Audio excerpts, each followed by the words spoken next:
Welcome to a special edition of What the Elf Was That? And today we're going to preview the Philadelphia Eagles and the preseason game that's happening Thursday. tomorrow, right? Thursday? Yes. Thursday night. 7:30 p.m. All right, here we go. You're listening to the What the Elf Was That podcast, an iconoclastic look at the latest Cleveland Browns news. The What the Elf Was That podcast is part of the Fanatical Elves podcast network, a part of the Fans First Sports Network. Here's your host, Joel Cade. All right, welcome to a special edition of What the Elf Was That? Today we've got my man Elliot Kennel. You guys might know him from the Cleveland Browniacs, formerly known as Football Philosophy and Rocket Science. And today we have a special guest, Ed. How do you say your last name, Ed? Kratz, Ed Kratz. Kratz. We have Ed Kratz. Ed, why don't you introduce yourself and tell us all about yourself?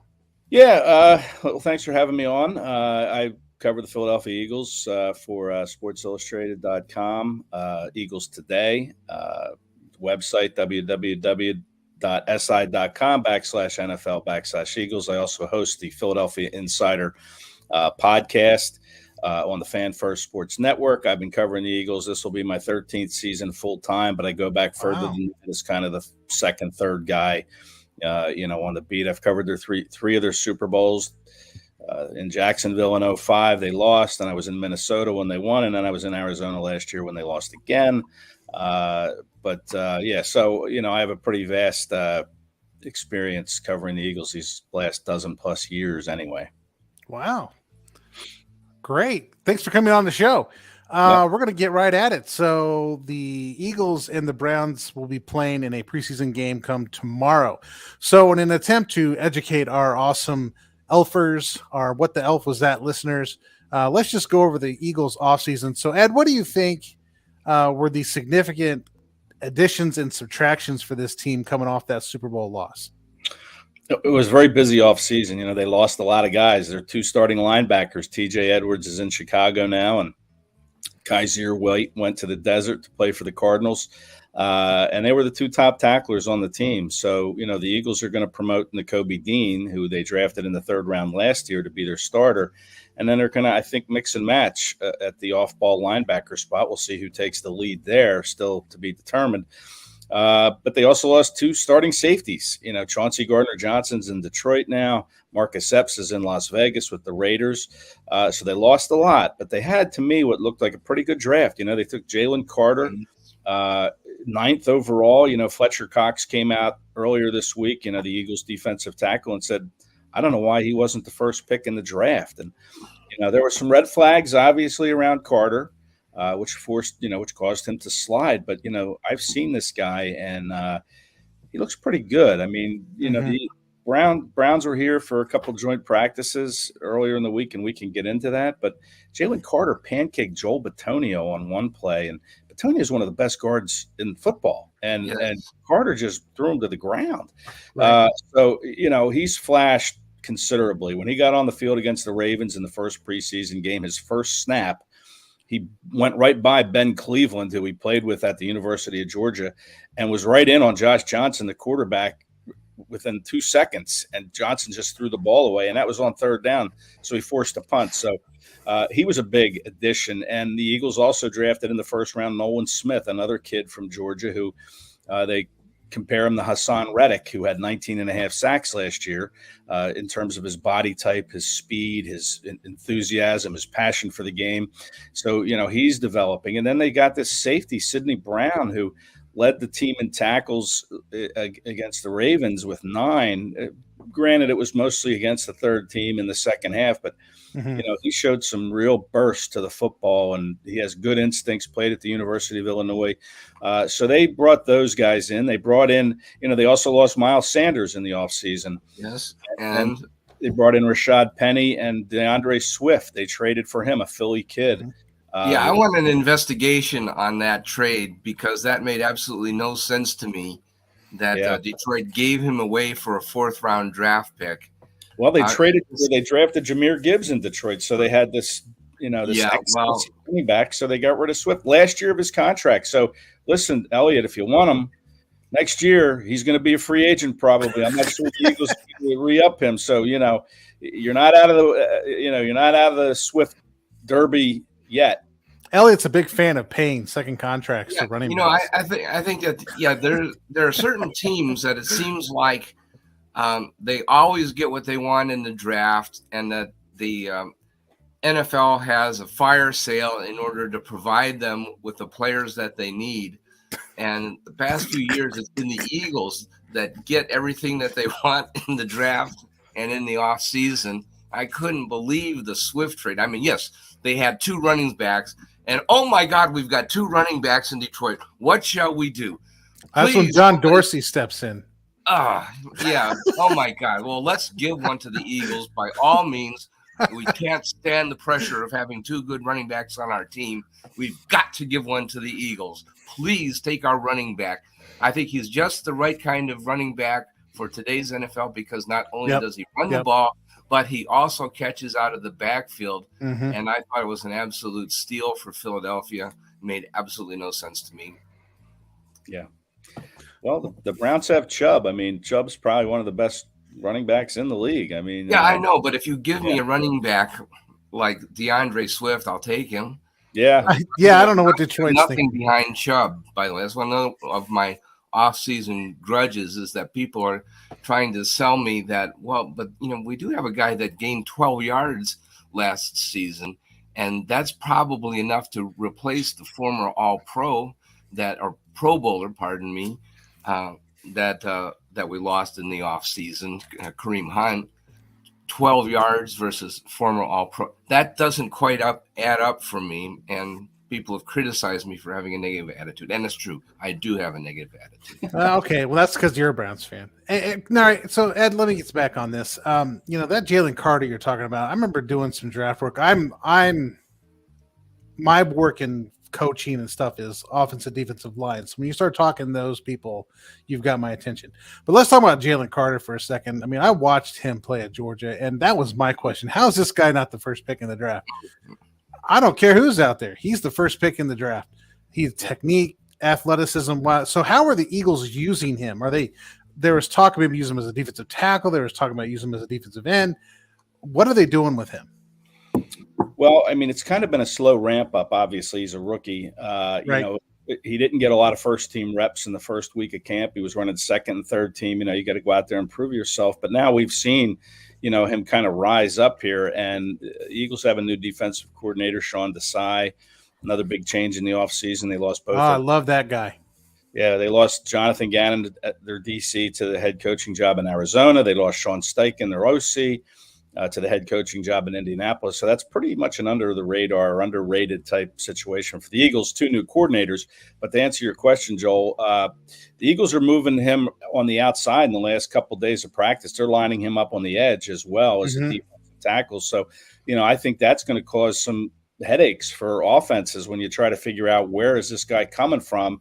You're going to have to know, maybe not initially where number 98 is on the field, but as his career begins to ascend, you're going to have to know where that guy is on the field, because if he is able to rush the passer from the edge, put pressure from up the middle, and stop the run, you're going to have to account for him, and you're going to have to double team him more often than not, because he's a beast. And when you look at him, he's not like this overly imposing guy. He's only like 6'3", 310. He doesn't look like, say, a Jordan Davis, the Eagles defensive tackle, also from Georgia, who's 6'6", 345. You look at him and it's like, wow, he's huge. Even Fletcher Cox, 6'4", 320. But Carter doesn't look like that. But man, he is a fast, quick burst guy off the line, and that's pretty evident when you watch him play over a period of time, like I have this summer. Mm-hmm. Hey, Ed, I've got another guy that I'm curious about. What can you tell me about Kelly Ringo? I was, since the second round in our chat room with a bunch of other Browns writers, I was saying, hey, Kelly Ringo's available. Let's trade up and draft Kelly Ringo in the second round. And I was on a soapbox because I wanted the Browns to draft another cornerback. So what can you tell me about Ringo? Well, he was still there in the third round. You could have drafted him. I mean, the Eagles traded up in the first. I know. I was advocating. I liked the This is a guy with 4.3 speed. How does he survive to round 4? I don't get it. Yeah, and he's another big kid, like a 6'2", 210 guy. Maybe his future home could be at safety. There's been a lot of talk about that, moving him to safety. But right now he's a cornerback, and he's a work in progress. Cornerback's a hard position to play in this league, especially for a rookie. Now he has the advantage of learning from Darius Slay and James Bradbury on the outside. I think he's going to make more of his mark on special teams to start. And then if any injury happens, to the Eagles cornerbacks, he could see some time at that spot. But, he's been kind of up and down, as you'd expect a rookie cornerback to be. He's made some nice plays. He's also gotten beaten a few times. But I think, again, he's going to be a guy that you develop, and, you hope that he pays dividends going forward in year 2, year 3, and beyond, whatever. But I think his rookie year is going to be spent mostly on special teams, unless there's some injuries that they encounter. But he's a physically opposing guy, and he's young. He came into this league at 20 years old. He's 20. He just turned 21. Yes. So, yeah, he's a baby, but he's made big plays at the University of Georgia. And I think the Eagles will expect the same thing once he kind of gets his feet wet and starts learning from Bradbury and Slay and developing. And, he's a good piece to keep an eye on going forward, no doubt. All right, go ahead, Joel. Let me just jump in and take a break here, unless you got something you want to follow up on. No? Okay. All right. We're going to come back here with Ed, and we're going to take a break real quick and visit our sponsors. Check out our podcasts on the Fanatical Elf Sports Network. You're listening to What the Elf Was That? We've got the Cleveland Browniacs. We've got Dog Pound South. We've got the Johnny Cleveland Show. We got everything you need for your Browns news. Catch you on the other side of the break.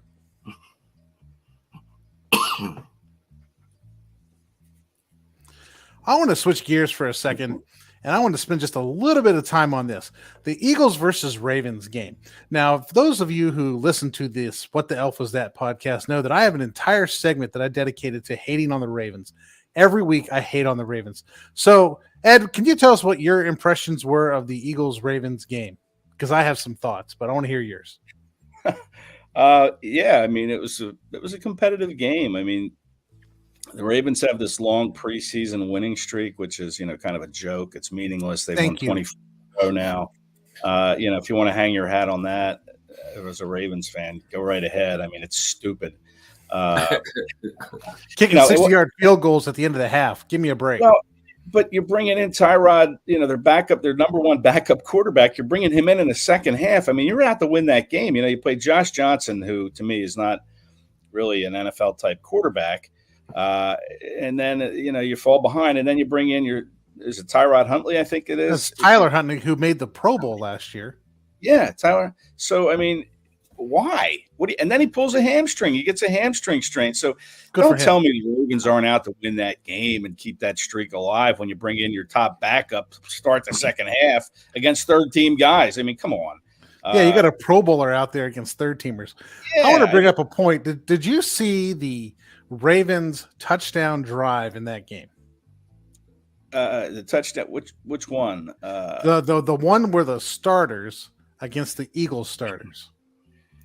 Yeah, I was at the game. I don't. Was there something about it? So I watched the game the other day. So here's what happened: the Eagles are pretty much just shutting down the Ravens and that stupid offense they decided to go to, and that Todd Monken thing that didn't work in Cleveland, that didn't work in Tampa Bay, and now they're out there running just straight outside zone plays, which the Eagles are just destroying. And it just so happens, I don't know who the running back was, ran an outside zone to the left. Realized there's nothing there, cut back, but the Eagles defender had overrun, didn't keep his outside contained. He runs it around the edge for about 60 yards on a busted play. Yeah. Then there's a questionable holding call on Zay Flowers about the 3-yard line, which puts the Ravens on the 3-yard line. Then they throw a 5-yard out. Then they act like they actually did something. Yeah. I think the Eagles just beat this team up. At least starters. Yeah, I thought so. I mean, the Eagles led 13-10 at the half with most of their starters in, and you mentioned a 60-yard field goal came as time expired in the half. Right. So that was really the only thing they did the whole half. Yeah, I agree. I thought the Eagles had the best of the play in the first half. no doubt. That touchdown drive you mentioned, that long run, which, you have a lot of young kids out on the field for the Eagles. They lost 5 starters on defense, so you're still trying to find out who's going to play. So you over pursue. Yep. You don't hold the back edge, learning experience, and that was all they did. Yeah, exactly. That's my whole point here. Is that explosive offense out there is doing nothing. Browns are better. Browns are better. If you want me to say, the Browns are better than the Ravens in that division. And no, what we really want you to say is that the Eagles, or not the Eagles, but the Ravens suck. That's what we really want to hear. Well, listen, I say this not just because, it's the Browns podcast here. I say it because I just watched the Browns for 2 days in Philadelphia, and I'm impressed with that roster. I've always liked Jim Schwartz as a defensive coordinator, and I just think they have better personnel than the Ravens, and they have to show up on game day and prove that. I like Lamar Jackson, but I like Deshaun Watson too. I think the Browns are better than the Ravens. I really do. And I just, I know it's August. We're still forming opinions, but right now, August 16th, my opinion is the Ravens aren't as good as the Cleveland Browns. Elliot, I'm gonna let you jump in here, man. Yeah, well, we also have kind of a backwards opinion. Usually, even though I hate the Ravens, I usually feel like the Ravens are or have been what the Eagles are this season, the team that gets everything they want in the draft and get all the breaks. Yeah, I'd agree with that too. Trading period, especially when Ozzie Newsome was the general manager, they made all kinds of incredible off-season moves. I think that they've gone backwards, and I just am so thankful for Eric DeCosta, the Browns general manager, because I think that Ravens general manager listened to my prayers and answered them in his form. Anyway, we're down on the Ravens. Let's put it that way. So joint practices, you mentioned joint practices, and we were talking off the air about Kevin Stefanski. So why don't you just kind of give us what you think of Stefanski, Jim Schwartz, what the Browns can expect from a Jim Schwartz defense? Just talk to us about that for a little bit. Yeah, I mean, Stefanski's a Philly kid, went to St. Joe's Prep, which is where DeAndre Swift went, the running back, Philadelphia-based school. More reason for us to have gotten Swift. Yeah, maybe. Yeah, possibly. But, Stefanski played quarterback at St. Joe Prep. An interesting story is him and Joe Judge, the former New York Giants head coach, longtime Patriots assistant. They went to Prep at the same time, and they competed to be the quarterback. And Stefanski won the battle, and Judge transferred to a suburban Catholic League school. So just a little back history on those two coaches. But yes, Stefanski is Philadelphian through and through. Easy guy to root for. I wish him all the success because he's a likable guy. I mean, I don't know how you feel about him in Cleveland. I know coaches are under a lot of scrutiny, and Nick Sirianni in Philadelphia gets a lot of that. So from afar, Stefanski seems like he's doing a good job to me. I hope that, he can maximize the talent on this team and he can make the playoffs and make a run and have success because he's an easy guy to root for, in my opinion. Has a lot of fans in Philadelphia, a lot of family in Philadelphia, had a lot of family out at these joint practices. Nice. And then Jim Schwartz, an aggressive defensive coach. I like what the Browns have done with that defensive front. They have a lot of depth. Jason Kelce raved about, that defensive line he thinks Dalvin Tomlinson is extremely underrated. They signed Shelby Harris. They've got two great pass rushers. To me, Myles Garrett's the best defensive player in the NFL. Aaron Donald to me was that, but I don't think he is anymore. Myles Garrett to me is the best defensive player, better than Bosa in San Francisco, better than anybody the Eagles have. And then you have Zadarius Smith on the other side. Schwartz is going to be able to get a lot done there. You have linebackers who are fast and who are aggressive. Maybe you could use a little more help at corner, maybe on the back end. Not as with the personnel there, but as far as Schwartz getting the most out of what he has, he loves to pressure the quarterback. He loves to throw different looks as a defense, and he has the front to do that. Right. His talents. Yeah. Schwartz, I think, doesn't talk to the media a lot. I think he's only talked to the Browns media once, I was told, this summer, which is, somebody should tell the NFL that because he needs to talk more often. Didn't talk. He talked on his scheduled Tuesdays here when he was in Philadelphia, and never talked after a game, which he would say, hey, I'm not the head coach. That's the head coach's platform, not mine. He could be a little prickly in that regard. As far as the defensive mind, He's fantastic. He won a Super Bowl. He helped the Eagles win a Super Bowl, even though they gave up 500 yards to the Patriots in that Super Bowl. The whole body of work through the course of the season was standout. And, Schwartz, I think, will do a very good job with that defense in Cleveland. I do want to jump on something you said about Stefanski. You're wondering what Browns fans think of him. I think a lot of Browns fans like Stefanski. He was former coach of the year, but there are very impatient Browns fans, and that has a lot to do with the move of the team to Baltimore, and then the Browns being set up to be a complete abject failure for years, and then ownership being an abject failure. But anyway, Browns fans have a lot of trauma. But the one thing that Browns fans think about Kevin Stefanski is that call sheet. The call sheet that everyone in the NFL has on the sideline. They seem to think that it's funny to call that a Denny's menu. So there's Stefanski on the sideline with his Denny's menu. You see all these kind of memes. It's really kind of weird. And I think it's just a Browns thing. Yeah, well, Andy Reid does the same thing, and he's the guy who won Super Bowls. I mean, he's got his Denny's menu, and it probably is a Denny's menu. There's a joke. For him, yeah, probably is. Yeah, but why would you go for it on fourth down when you've got the next Justin Tucker sitting on the bench ready to kick a field goal every time? Oh, here we go. Well, I heard Cade York made 4 field goals in practice, so let's just put all that to rest.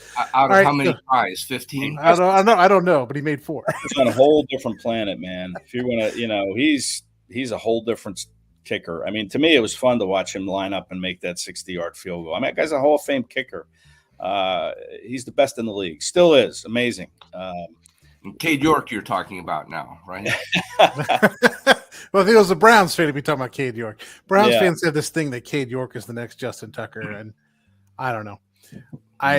Whatever. He's my last name is his first name, so I just want him to not screw it up. That's where I'm at. Just don't make my name sound bad. No, we hope. Do you have the jersey with Cade on the back, Joel? Do you have that jersey yet with Cade? No, I don't, because I'm not supporting kickers. It's a whole different topic.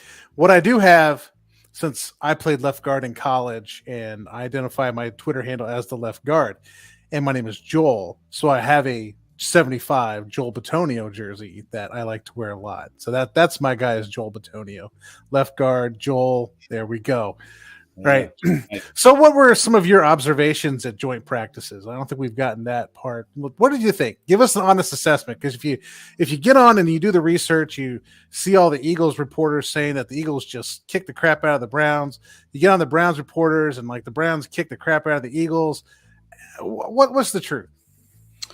Well, listen, day one, Monday, the Browns, I thought, got the better of the Eagles, no doubt. I thought both defensive lines were terrific, but I think the Browns got the better of the play, not by a lot, but I would have probably given the Browns the day one win, if you will. And again, you're watching these reps that these guys are taking, and it's great work. I mean, I love these joint practices. They're better than preseason games. You're getting your starters. Oh, they really are. Mm-hmm. Yeah, you're getting your starters 30 to 35 reps during these joint practices per day. If you're talking a preseason game, you're lucky if these starters get in for 8 to 10 reps. So, it's a good opportunity. It's a controlled environment where you're trying to minimize injuries.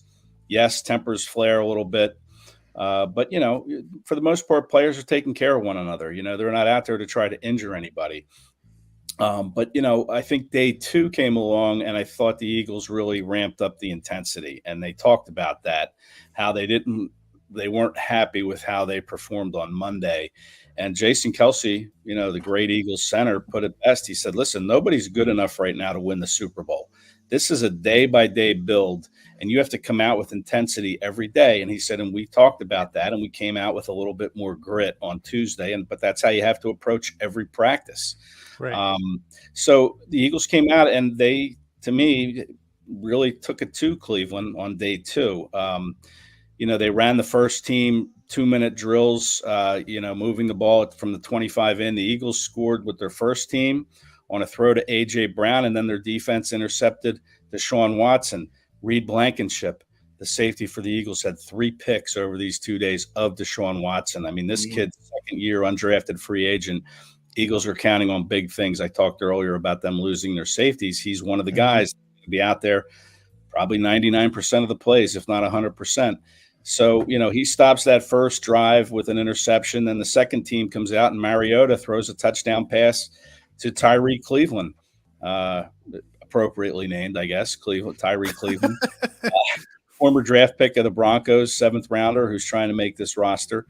Really flashed against the Ravens and then comes up with the big catch. And then when the Browns' second team comes in, Joshua Dobbs at quarterback, he tries to throw a pass into the end zone at some point, and Josh Jobe, another undrafted free agent, this kid from Alabama, comes up with an interception. Nice pick in the end zone. So, you look at that and, okay, the Eagles won those 2 drills. The Eagles' defense really made life rough for Deshaun Watson. Josh Sweat really got into Watson a lot, tipped his hand a few times. I don't think the Browns linemen were happy with how, some of the Eagles players kind of bounced into Watson. You're not supposed to touch the quarterback, but they were there. They swiped at the ball in the hand and made plays. So I think, it was a better practice day for the Eagles, and I think they got the better of the Browns on Tuesday, which is, again, it's all a learning experience, right? I mean, both teams. And I think both teams got a lot of good work.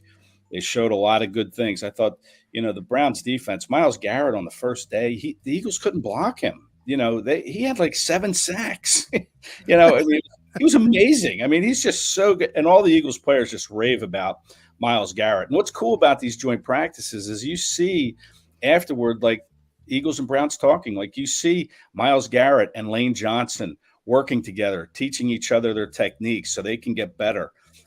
You see, Jason Kelsey's talking to Dalvin Tomlinson, and they're laughing and they're having a good time. I mean, you just see the mutual respect that these guys have for each other.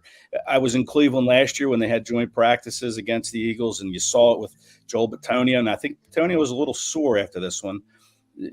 I don't think he was happy. He thought the Eagles took some cheap shots, got caked, so he wasn't on the field afterward. But last year, Bitonio's out there with Jordan Mailata, the Eagles left tackle. They're talking to each other about technique, and it's just that's another cool thing about these practices is just afterward you see the respect that these players have for one another, and the teaching, the give and take that goes between these guys. I think it's a good working relationship the Eagles and Browns have together. I like the fact that they came together again for a second year to do these joint practices, because I thought both teams got a lot of good out of it, and they got some bad too that you're going to learn from. Mm-hmm. Elliot, you want to jump in on this? Yeah, I had a question. As I've been to Browns practices, not joint practices, but we've noticed that the Browns teach a lot of martial arts to the linemen, the offensive linemen. Did you see any of that or evidence of that in your observation? Knowing that, I would have been keeping a closer eye out for that. But no, I didn't notice any, jiu-jitsu or, whatever. Yeah, a lot of hand techniques, and they're taught how to knock somebody over by judging where the center of gravity is, and they slap them in just the right position to throw them off balance, stuff like that. Yeah, hand technique is so important on both sides of the line, and that's why listen, I'm a wrestler, an old wrestler, and I'm a high school wrestling coach. Okay, I always try to get football players to come out, because I think it's a skill set translates in terms of footwork, hand placement, balance, all that stuff is very beneficial for an offensive and defensive lineman. And it's the same thing in wrestling. It's just those skills just translate to being the NFL. And now you're talking martial arts. Yeah, I'm sure that's great, man. That's a great thing to be teaching the O-line. Yeah. Hey, let's transition on to the game. So I've seen reports the Browns are going to start Dorian Thompson-Robinson, who's the 4th string quarterback at this point. Maybe he's moved up to 3rd. I don't know, but they're going to start them in the game. And then I think Kellen Mond, who's the 3rd quarterback, is going to play the second half of the game. So maybe the Browns are trying to start their winning streak. I don't know. I got to keep up with the Ravens. I mean, I don't know, but not expecting to see a lot of starters. Obviously, most of the work was done Monday and Tuesday, but what do you expect to see from the Eagles in terms of who's going to be out there? What kind of a game is it going to be? What do you think they're trying to accomplish? Just anything that comes to mind. Yeah, I didn't see Kellen Mond or Dorian Thompson much in these joint practices. I think the reps were very limited. Same with the 2 Eagles, 3rd and 4th string guys, Ian Book from Notre Dame and Tanner McKee. Sorry, I'm a Notre Dame alum. I gotta get my Notre Dame guys out there. Ian Book, yeah, he struggled against the Ravens. If you watched the game, you saw how sure he was where he was going with the ball, ran around too much. Tanner McKee, the rookie 6th-round pick from Stanford, did a nice job in that game against the Ravens. But those two guys didn't get a lot of reps either in these joint practices.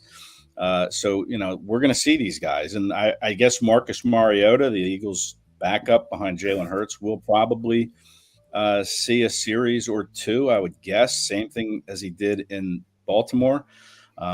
Left with a 3-0 lead, made 2 long drives during his time out there. Jake Elliott made a long field goal and then missed another long field goal on those drives. But I would expect that we'll see Mariota again for a series or two. And then we'll see McKee and Book again. Maybe they put Book in there first ahead of McKee. I'm not sure. But that's what it's going to be. It's going to be a game of the backup, guys fighting for jobs. And, you could probably list a handful of guys for the Cleveland Browns that this is an important showcase game for them. And it's going to be the same with a bunch of Eagles players. They're trying to make the roster, the bottom end of the roster. Yeah. You pay close attention to special teams, who's standing out on special teams. Like usually, you might get up and go get a beverage or, a little snack once the punt comes or the kickoff comes. But, that's the kind of stuff you should be paying attention to. Not for the Browns, man. Our kicker will punt at 50 yards and let them return it 20 yards before we make a tackle, which always makes me wonder, why don't you just punt at 40 yards and make him fair catch it? But that's neither here nor there. I like that punter. I got to say, what's his name? Corey something? Mahorquez. Bahorquez. His first name's Corey, though, right? Yes, you're correct, Corey. Yes, Corey McCorquez.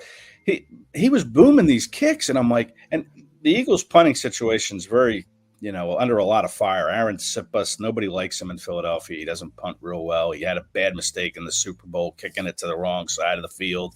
It's I'm watching this guy, and I'm like, maybe how many punters do they have on this team? Maybe he's going to be the guy that gets cut. And then I saw he was the only punter listed, and I'm watching him. Man, he's booming the ball, and it's coming down at these crazy angles for guys to field it. Yeah. So, it's easier when you're seeing it every day. You can be critical, but when I'm watching it in a 2-day window. Oh, no, he's a great punter. Whoa, man. This guy he's a great punter. My critique is just, why are you kicking it 50 yards down the field just to let him run it 20 yards back or 15, 20 yards back to make the tackle? If you're going to make this happen, just sit there and get faster guys to run 50 yards as opposed to 40 yards, or B, just kick it 40 yards and get a fair catch, because the coverage team isn't the greatest. Yeah, no, I don't agree. I think Bojorquez has the ability to kick it in different trajectories, and he can, as Ed was saying, he can put different English on the ball to make the ball harder to catch. He has a knuckleball punt and punt that angles down and changes the trajectory, so he can do it any distance that the coach asks him to. Well, that's the key. It's the coach. Who the special team coordinator is, I don't know, but it's it's Bubba Ventrone this year. All right. Yeah, we'll see what he does, but I believe that Bojorquez can give him whatever he wants, and he can make the ball hard to catch, or he can make it for maximum distance. Whatever the coach asks him to do, he can do it. I was impressed, man. I liked him. I wish he was in Philadelphia kicking for the Eagles. I got to tell you. Yeah, I don't know why I think the same thing. Gave him away to Philadelphia. Did they put in an order for him? All right, okay, we're coming up on time here. So I don't want to give you any last comments or thoughts you want to put out there. Anything that we Browns fans should know about the Eagles coming to the game, or anything, just at all. I was impressed with the Eagles' second team O-line. So, I think that'll be a good matchup, because it's going to be second team guys. I think the matchup up front to me is always the fun thing to watch. Joel, you're an old, guard, the offensive lineman. So I'm sure you like watching those battles too. Like a lot of times I'll sit there with my binoculars in these preseason games, and I won't even really watch where the ball's going. A lot of times I'll highlight something happening on the line. So I love to watch the line play. And I think the Eagles' second team O-lineman showed up pretty well against the Ravens. So we'll see how they do against the Browns, if they're able to move the ball against them on Thursday night. I'm assuming it'll be no Myles Garrett, no Zadarius Smith, no Dalvin Tomlinson, but I don't know that for sure. But you'll see some backups. Yeah, this will be the backup bowl. Yeah, this will be the backup. And there'll be, like I said, there will be jobs to be won there. The Eagles cornerback, Greedy Williams. You guys are familiar with Greedy, of course. Oh, yeah. Cleveland. He's very much on the bubble of making this team. The Eagles signed him to a 1-year deal, good length, 25 years old, has the history of injury, but he's struggling. I mean, he's not standing out. So, if you're a Browns fan, you're going to see Greedy Williams out there trying to win a job. We've seen that for years. Yeah. I mean, when he's on the field. When he's on the field, second-round pick. I mean, it's so hard to write. Sometimes it takes guys a while to figure it out. And like I mentioned earlier, cornerback is a tough position to transition into in the NFL from college. I mean, some guys are great at it. Patrick Surtain in Denver, one of the best, came in right away. Trayvon Diggs down in Dallas, very, very good cornerback, but he even struggled as a rookie. So sometimes it takes guys a while to figure it out, and maybe that's Greedy's case, but somebody to watch too on Thursday night because he'll be out there trying to win a job on the corner as a reserve. Cool. Elliot, real quick, you got anything? Yeah, I want to watch and see whether the Browns are really opening up the offense and they're playing 3 and 4 wide receiver formations, or whether they're sticking with the 2 tight end formations. I want to keep an eye on that. I've noticed that the Browns tight ends are catching a lot of passes so far in the first 2 exhibition games, and I want to see whether that's a trend due to the formations that they're using or just a coincidence because of the situations that are being presented on the field. Okay. I was going to try to list the time and the channel, but I'm not sure what those are. I think it's a 7:30 game. 7:30 kick. I don't think it'll be on the NFL Network. One of your local channels will have it, I'm sure, in Cleveland. Yeah, I was going to say ABC, but I can't quote that. So, all right, this wraps it up for What the Elf Was That. Thanks, Ed, for being on here. Check out Ed's podcast. What was that again called? It's the Eagles Insider Podcast. It's on all your, Spotify, Apple, wherever else. And you can catch me on Twitter also it's at Kratz E. It's KRACZE. I tweet all my links and opinions there. If you want to follow me for this game, feel free. Awesome. I'm going to go follow you now. So, all right, everybody. Thanks for hanging out. Thanks, guys. Thank you for listening to the What the Elf Was That podcast. Please like, subscribe, and tell all your friends to give a listen. You can follow host Joel Cade on Twitter at The Left Guard.